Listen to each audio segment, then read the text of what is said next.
nearly succeeded in killing 2 officers. Both were hit by gunfire, and one of those officers remains in the hospital in stable but critical condition. Only by the grace of God are we fortunate enough that those officers remain with us, alive, today. This investigation is still underway, and the interviewing of witnesses and the collecting of evidence is still in progress. At the same time, we are also caring for 2 wounded officers who were shot by a convicted felon with a gun he never should have had. It's hard to describe all the emotions following the near loss of 2 members of our police family. Brave and courageous officers who fought for their lives and the lives of strangers. As we actively investigate this incident, some details may change as the investigation proceeds. What we are able to tell you now is the following. Last night at approximately 10:31 p.m., officers responded to a call of a disturbance at a hotel located in the 6100 block of San Ignacio Avenue. The front desk clerk called on behalf of a female guest who stated a known male suspect was knocking at her door. Earlier that evening, the same guest reported that a male she believed she had a restraining order against was en route to her location. Responding officers arrived at the 3-story hotel and made their way to the guest room located on the 3rd floor. When they arrived, they located a male matching the suspect's description, walking away from the room. Officers asked the male to stand by while they investigated this incident. The male suspect was holding a duffel bag. The suspect stopped but immediately began reaching into the duffel bag. One of the officers reached out and told the suspect not to reach into the bag. In less than 1 minute after officers first contacted the suspect, he retrieved a stolen handgun from the duffel bag and fired at the officers. The suspect fled, running away from the officers while continuing to shoot multiple rounds at them. At least one officer returned fire and struck the suspect. And that's a still from body-worn camera of the suspect reaching into that duffel bag. The suspect continued running, broke through a plate glass window, and jumped out of the 3rd floor hallway to the ground outside of the hotel. Officers broadcasted a request for assistance, and arriving officers located the suspect hiding outside of an adjacent property. The suspect was taken into custody at approximately 10:53 p.m. Responding officers provided medical aid to the suspect and to the injured officers while they awaited medical personnel. One officer was transported to a local hospital with moderate injuries. He was treated and has since been released from the hospital. The second officer was transported to a local hospital with life-threatening injuries. That officer has stabilized but remains in critical condition. The suspect was transported to a local hospital with life-threatening injuries. He also has stabilized but remains in critical condition. A loaded, stolen firearm was recovered from the scene. When officers contacted the mother and children hiding in the hotel room, it became apparent that their lives were likely saved by the responding officers. In the room was a survivor of a recent domestic violence attack. We learned that the suspect had an arrest warrant for that domestic violence incident. Also hiding in the motel room were 3 children, ages 8, 10, and 15. I think the motives of a felon and abuser bringing a stolen gun to confront a brave survivor and children sheltering in a motel room are self-evident. It's clear to me that these lives were all in grave danger, and these officers are the reason they survived this horrific and traumatic incident. Suspect Kevin Briones is 33 years old. He has an extensive criminal history with convictions that prohibit him from owning firearms. Suspect is also on active felony probation out of Santa Clara County and who had 2 felony warrants for his arrest. The first male victim officer has 1 year of experience as a police officer. The second male officer has 3.5 years of experience as a police officer. Both officers are CIT trained and had their body-worn cameras activated at the time of the incident. This is San Jose PD's second officer-involved shooting of 2024. What unfolded last night was an intersection of at least 3 epidemics that demand outrage and action. In the last 15 months, our department alone has had 12 officers shot at, with 5 of those officers being struck by gunfire. The increases in violent attacks on officers around the country and here in our own city is unacceptable. Every day, brave survivors of domestic violence are vulnerable to offenders who relentlessly pursue them. I cannot express enough how critical wraparound and long-term support is for survivors in fighting the epidemic of violence against women and children. Support for the organizations and partners doing this work is critical. Illegally possessed guns continue to proliferate our streets and place our community and officers in danger. Our department has continued to make reducing the number of illegally possessed firearms a priority. This year alone, officers have taken 313 illegally possessed guns off the street. Last year's total was 976. I could not be more proud of the officers who initially responded to the call and of the entire department response to this incident. I want to thank the San Jose Fire Department personnel and county paramedics who, like always, are there when we need them most, as well as the tremendous hospital staff that are treating and caring for our officers. Today I am thankful our officers survived a gun battle with a very bad individual and for them stepping into the line of fire to ensure the safety of a mother and her children. I know that I could easily be here delivering very different news today. This outcome is a result of courageous San Jose police officers who answered a call for help and were willing to sacrifice their own lives to save the lives of people they had never met. I ask that you keep our injured officers and their families in your prayers as they recover. These injuries and trauma will have lifelong impacts. And I'll now pass it over to Mayor Matt Mahan for further comments.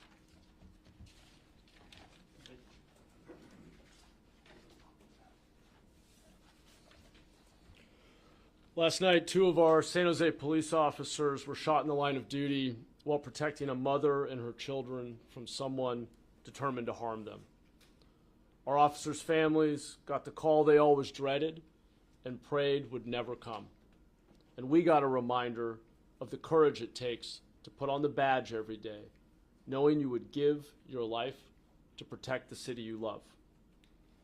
There are no words that can convey how thankful I am that our officers and the mother and children they were protecting all made it to see the morning. Thanks to the swift and courageous action of our officers, no one else was harmed, and there's no ongoing threat to our community. I am profoundly grateful for our officers' work, their sacrifice, and their bravery today and every day. They are part of an exceptional police department full of selfless people dedicated to serving our residents. Last night's events offer a stark reminder of the solemn oath they take to protect and serve our city and the immense personal risk they assume as they carry out their jobs each day. It also offers us a reminder of the work we need to do to make San Jose a safer city for everyone. We need to continue pushing to fully staff our police department because in a dangerous situation, minutes matter. We need to work to better address repeat offenders so our officers don't have to continue arresting the same people over and over again while they threaten our community. We need to get illegal guns off our streets. We need to make sure we are supporting our police department and helping our police officers so they can help us in our worst moments. San Jose is a community that respects and supports our police department, and I know that our city will join me in praying for our injured officers and their families. I want to say just a few words in Spanish, and I'll turn it over to Assistant City Manager Lee Wilcox. Anoche, 2 oficiales recibieron disparos en la línea del deber mientras protegían a una madre y a sus hijos. Gracias a la acción inmediata de nuestros oficiales, nadie más resultó herido y no existe una amenaza para nuestra comunidad. Estoy profundamente agradecido a su trabajo, sacrificio y valentía de hoy y todos los días. Sé que nuestra ciudad se unirá conmigo para orar por su recuperación. Also, just as I pass things over to Assistant City Manager Lee Wilcox, I just want to recognize and thank a number of my colleagues on the City Council who, when they got the news, dropped whatever they were in the middle of and came here to show their support for our departments. I just want to thank Councilmember Batra, Councilmember Candelas, Councilmember Ortiz, and Councilmember Torres for taking the time to come here personally and just show our department that we have their backs. Thank you.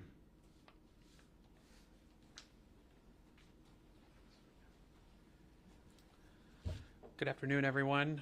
On behalf of the 7,000 City of San Jose employees, I do want to say that our thoughts and prayers are with our injured officers and their families as they experience this. The city team is one team. So we will be supporting our officers, our teammates through this time of healing and recovery with whatever they may need, as well as their families. I do want to thank the men and women of this department, Acting Chief Joseph, as well as his command staff for how they handled the situation, and all of the first responders last night and their support of the community that we call San Jose. Also want to say that I want to thank this excellent department for what they do every day, and the men and women that continue to respond to some of the worst situations that our residents face every day. And you continue to do it with your heroics, bravery, and courage. And we're here as one team to support you through this and whatever you may need. With that, I'll hand it back to Acting Chief Joseph. Are there any questions? You described two officers and their relative experience. Which one is which as far as the most injured one and the one who is the second? The more seriously injured officer is the one with 1 year of experience. Chief, you mentioned the response by fire and by paramedics. Was there ever an officer-on-officer triage or treatment or first aid? Yes, in fact, the second officer immediately pulled the more seriously injured officer to safety and immediately began assessing him for injuries, went to apply a tourniquet before he even realized that he himself had been shot. Very heroic, very extraordinary, calm under intense pressure. Can you say where they were shot? Can you describe that? They've got serious injuries. I'm not going to get into all the details. I haven't seen the medical reports. Serious injuries. So there were two calls. The first call, the clerk called, and they found nothing. A second call came in and that's when they found the suspect. Yes, but it was the other way around. The second call is the one actually placed by the hotel clerk. And that call was because the woman hiding in the room called the hotel clerk and said there's someone who she had a relationship with and now she had a restraining order against? My understanding is that someone from the room called the clerk about a disturbance occurring at that room, and we had previously been out there, and that's what was relayed to us on the second call by the clerk. So you had been out there at this room also? Like I mentioned, we had a call for service earlier in the night from her that she believed that this person was coming to see her and that she believed there was an active restraining order against him. When the officers arrived, the suspect was not there.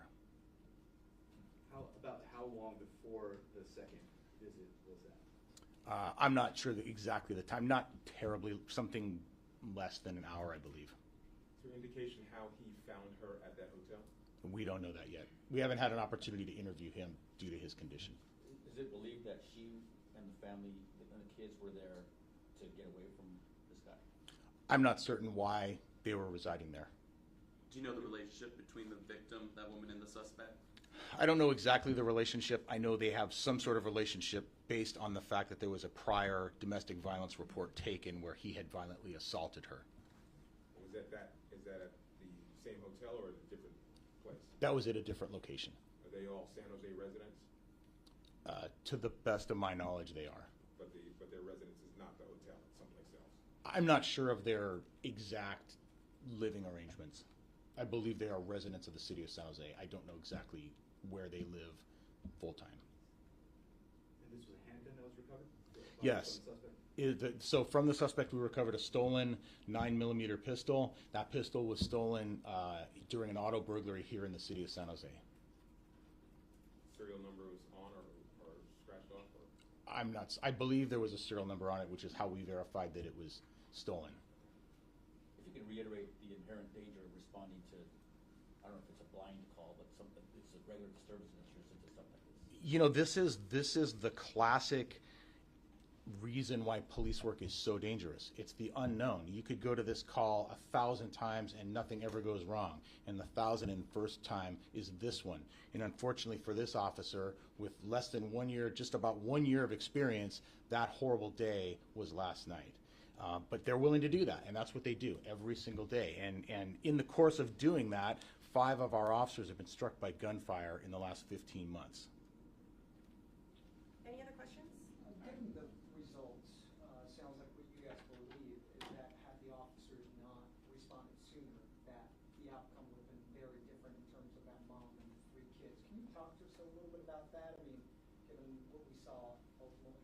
Sure. So what we had was an armed, dangerous felon showing up in the middle of the night at a hotel room where this domestic violence survivor and her 3 children were, with a pistol. I can't imagine what his motives would have been other than to do them some serious harm. And it's just fortunate that our officers arrived in time to intervene, and they took that harm. The harm was to them and not to this domestic violence survivor and those children. And are the children related to the suspect? I'm not certain of exactly the family relationship. You said he was convicted. Go ahead. Do you have age of the children? I'm sorry? Age of the children? I believe it was 8, 10, and 15. 3 kids. Life-threatening injuries covers a pretty wide span. Is there anything you can speak to as far as prognosis, survival? Is the officer expected to survive? Is that fair to say? I know obviously anything can change, but what is the general sense here? Yes. So very, very fortunately, we expect the officer to survive. In fact, I spoke with the surgeon who operated on him, and I asked her a question. I said, I'm going to ask you a question that I've asked doctors in this emergency room many, many times over the years. Are these life-threatening injuries? And she said, they are, but he'll survive. She was very confident, and I'm very grateful for her skills. Can you tell us what the suspect was on parole for? He was on probation for a firearms offense for being a prohibited person in possession of a firearm. And he actually had an active probation violation warrant for violating the terms of that probation. All right, On if anybody probation else, for having last question. on probation for having a weapon, and he has a weapon. He was on probation, correct. He was on probation for being a prohibited person with a firearm, and then last night, obviously, he was armed with a firearm. Just one. The two, you said 2 arrest warrants. Is that entailed in what you just described, or were they separate? Yeah, sure. I apologize for the confusion. So he had a probation violation warrant. He had violated in some way the terms of his probation for this earlier firearms conviction. And then he also had an arrest warrant that we had obtained for the earlier domestic violence incident. Any idea when the gun was stolen? I'm not certain. I'm sorry. Well, we're gonna do one last question, and then literally last question after that, we're gonna wrap this up. Clarifying information, sounds like he was contacted over at the extended stay, and he was found over at the Marriott next door to the right side. Can you clarify the locations? I know you mentioned 6100 block, but we're just trying to get some more specific location information. So to the best of my understanding, and I did visit the scene, he jumped out of a 3rd-story window to try to escape, and then crawled over towards the nearest structure and was secreted in the bushes. But the responding officers who were setting containment on that hotel actually observed him, very, very astute observation, saw him hiding in the bushes, and were able to take him into custody. All right, so if you have any additional questions, please feel free to email us at sjpdmediarelations@sanjoseca.gov. We'd be more than happy to answer them. You can get as detailed as you want. If nobody else has any other questions for me right now.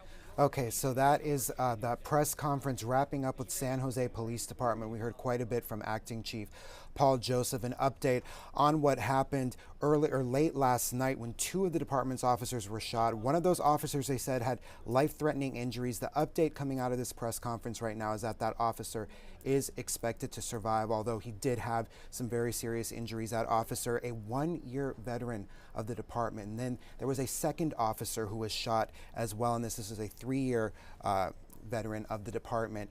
And that officer did not even realize he was shot when he began giving aid to that first officer. Now, the suspect was also shot in this process. That suspect we now know is Kevin Briones, 33 years old, somebody who was known to law enforcement. What we're finding out now is that he was going to the hotel, and a mom and children in that hotel in South San Jose called the front desk clerk and asked for help. That's when police responded. That person, she believed, that suspect, Kevin Briones, she believed she had a restraining order against him. She had 3 children in that room with her, 8, 10, and 15 years old. So again, that update, we now know that that suspect was shot, is in the hospital. The officer was shot, had life-threatening injuries, but is expected to survive. And the second officer who helped that officer and didn't realize he was shot until later is out of the hospital already. There's so much to uncover with this story. We're gonna have all of it for you at 4, 5, and 6 tonight. But right now we're gonna get back to our live stream, which regularly scheduled there, and again, have the latest for you later on in our newscast. Right now, I'm Zach Fuentes with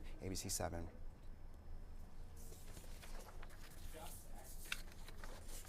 Thank you.